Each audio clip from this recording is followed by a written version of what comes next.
Ықыластуулук 38.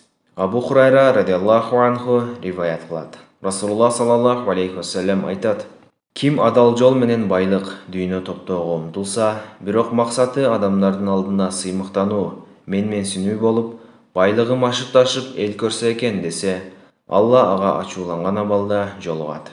Ал эми ким адал жол менен байлык, дүйнө топтоого умтулса, а максаты эч кимге көз каранды болбоо, үй бүлө багуу, кошунага жардам берүү болсо, кыямат күнү Аллага анын жүзү 14-түндө толгон айдай жаркыраган абалда жолугат.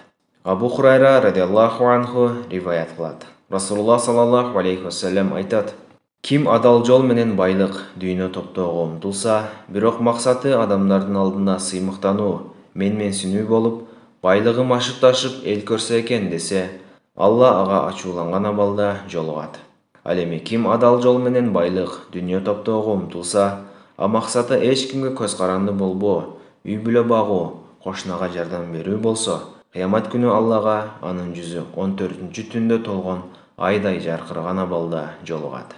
Абу Хурайра радиаллаху анху риваят кылат. Расулуллах саллаллаху алейхи вассалам айтат: Ким адал жол менен байлык, дүйнө топтоого умтулса, бирок максаты адамдардын алдында сыймыктануу, менменсинүү болуп, байлыгы машып ташып эл көрсө экен десе, Алла ага ачууланган абалда жолугат.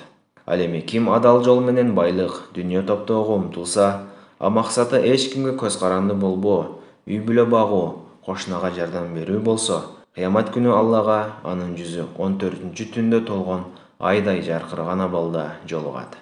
Байхаки.